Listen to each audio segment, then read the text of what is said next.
Hello again, everyone, and welcome to the briefing on Chapter 9, Module 5. In this chapter, you will learn that there are standards and then there are standards. What do I mean by that? There's some standards that can be measured very specifically, and some standards cannot. Also, there are some standards that are developed by the customer and some by the company. Sometimes, don't you get the feeling that a company develops or makes modifications to a service that's very self-serving? It's not really what you want. It's about what they want. And there is a difference in perception and customer acceptance of those types of services. So let's take a look at each. What factors are necessary for good service standards? And I mentioned a couple of factors. Types of customer-defined service standards and development of customer-defined service standards. Here's an example of a FedEx quality indicator, service quality indicator, SQI. Notice there's weight given to different aspects of their service. Lost packages are 50, damaged packages 30, missing packages is 10. All of these are important, but of course when you ship something you want it to arrive, and if it's lost, that's going to be of serious concern, so it's weighted the highest. Each of these can be measured. It doesn't rely on subjective perception. So you need to standardize service behavior and action. And maybe you have to allow for some adaptation. For example, formal service targets and goals, like what you saw with FedEx, are key as well. And you should communicate those to the client.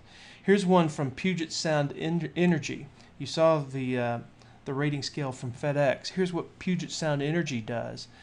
Key measurements of customer service satisfaction. The benchmark is at least 90%.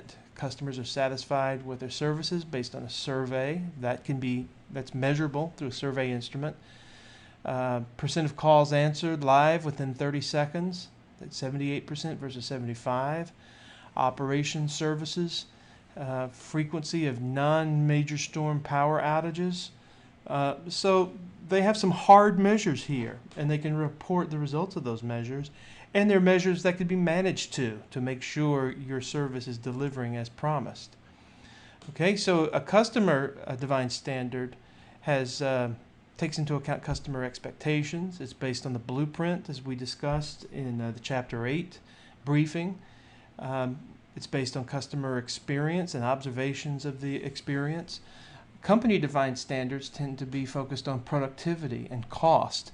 For example, when I go to a hotel and I see the little note saying that we're going green, if you don't want your sheets changed or your towels washed, hang them up. And I can't help but think that, all right, so maybe we want to be green, but I have a feeling that service standard is rather self-serving, because if I don't ask for something to be washed, it's going to cost them less.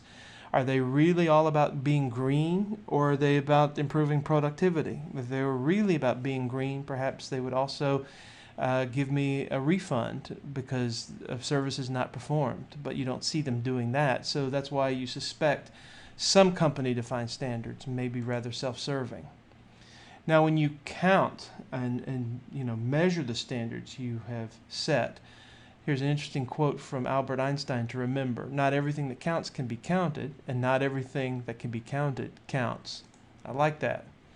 You need hard standards and measures.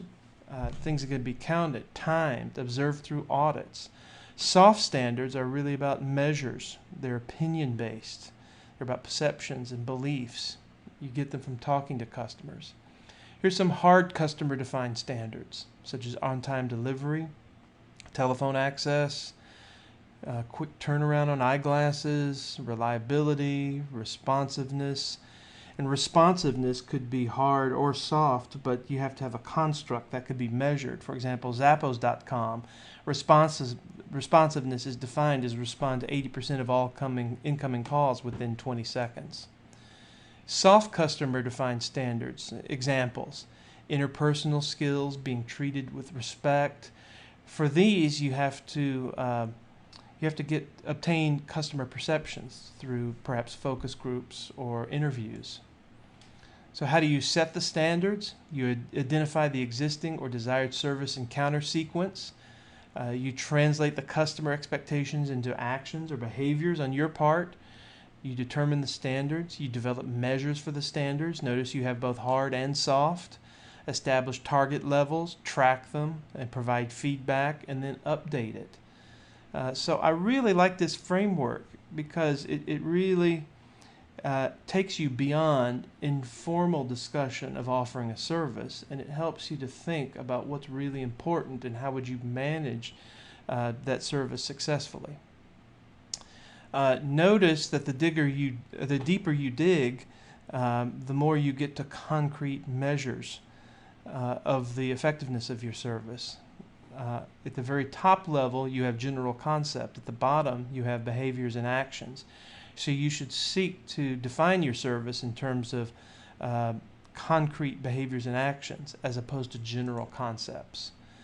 And here's the linkage between soft measures and hard measures.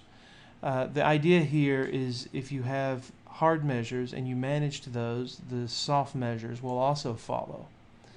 I mentioned the responsiveness standards at zappos.com.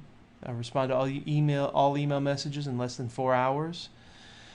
But it's not just responsiveness. There's also follow through. For example, I'm posting this video today by virtue of a Verizon mobile hotspot because my Comcast internet has been out since last Wednesday, and it won't get fixed till next Wednesday. I was given access to a special concierge service to escalate my issue, and I had a real nice phone call on Saturday before my Eagle Vision class. It was very pleasant.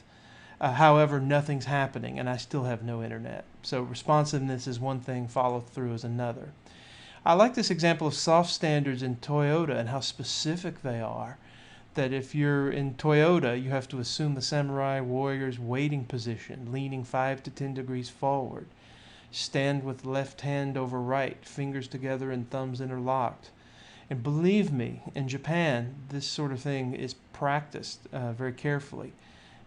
You may do this for years before they think you've got it right. When serving this is examples from the samurai culture. Bow more deeply to a customer who has purchased a car than a casual window shopper. Stand about 2 arms length from customers.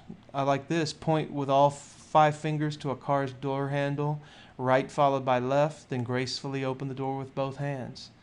So they have really done a good job of specifying what they expect from their soft aspects of service.